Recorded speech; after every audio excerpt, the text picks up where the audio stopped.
Morning. Today I'd like to talk about making a court deposit in criminal cases where the both parties, the claimant or the victim and the defendant, are foreigners.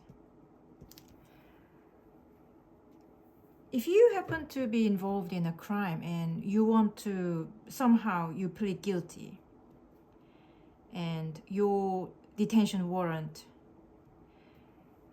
is just lurking around the corner, and so you are now in a point where you have to where you want to compensate, say sorry to the victim, and somehow you can't contact victim for some reason. Maybe he's out of the country already. Maybe he's avoiding you for various reasons. But you're very remorse and you want to make up for it, and you want the court to know that you're sorry, and you want the court to know that you did your best to compensate for victim's loss. That's the time where the court deposit comes. For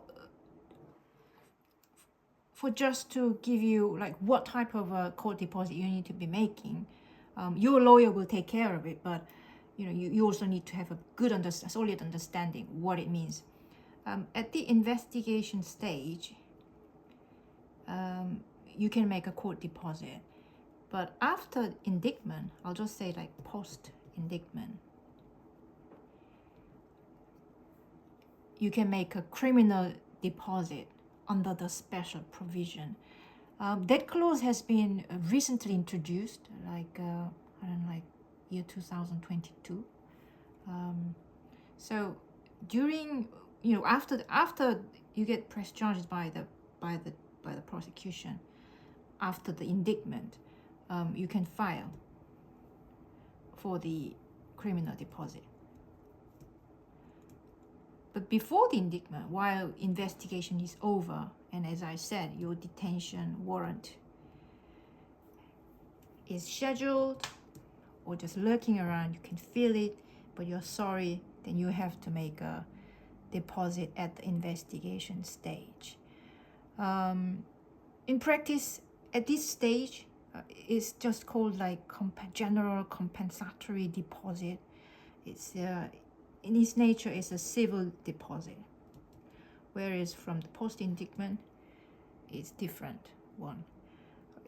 It's much easier to make a criminal deposit in practice because you file for the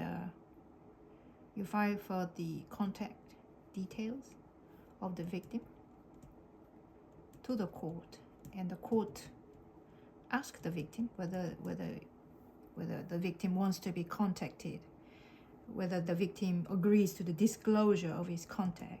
And if the victim says no, then you get this slip with a not approved stamp on it. And with that not approved stamp for the disclosure of victim's contact, you can file for the deposit.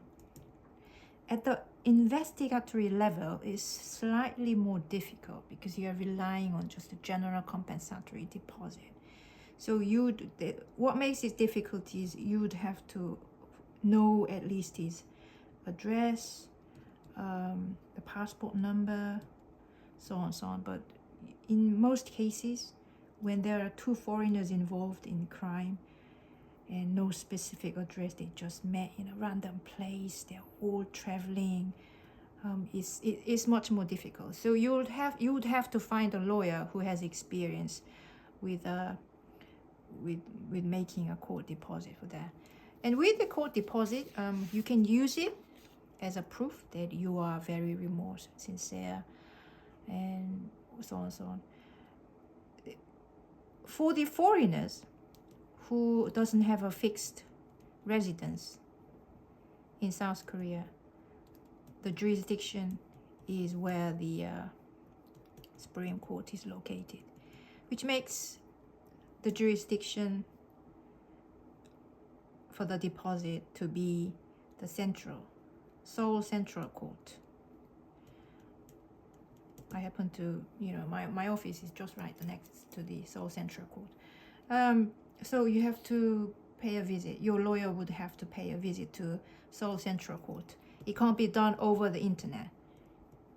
Like we use like electronic court filing system, but for the foreigners it's not possible. So if you hired lawyers somewhere now in Seoul, like down south, up north, I don't know, he or his staff would have to travel all the way to the Seoul Central Court to make the court deposit. It's quite complicated procedures. I highly suggest that you find a lawyer with some experience when making a court deposit. So once you file it, they're gonna give out the slip with the bank account number, and you have to make a deposit within 2 days, including the day you filed for the court deposit. So you only have like 1 or 2 days to make the deposit happen. And once you transfer the money to the specific bank account number, then you go back to the court saying that you settle the payment, and they will give you the stamp. They will, you know, at the bottom, like the payment has been made, and you submit it to the court, the original copy. And that's that. And if you once you make it, the court will see it, that you are sincere about apologizing, you want to make up for it, you have compensated enough, and that the fact that you made the deposit will be known to the victim as well by the means of the post. You know, I also receive like note. So if you are the victim, then you better hire a lawyer who will help with the withdrawal of that court deposit. The withdrawal of court deposit, if you're a victim, doesn't mean that you are happy with the settlement because you haven't settled. So when you're withdrawing, you have a choice. You know, they make you tick like, I am happy with this money, and I do not raise. I won't object to it. But there's the other line where it says like, I'm not happy, and this doesn't mean that I settled. You know, I haven't forgiven the defendant. There's a special tick, you know, that you can make in that form when you withdraw, and you can appoint someone to withdraw for you as well if you happen to be out of South Korea. So there's that. If you have more questions regarding the court deposit, feel free to ask, and have a very good afternoon.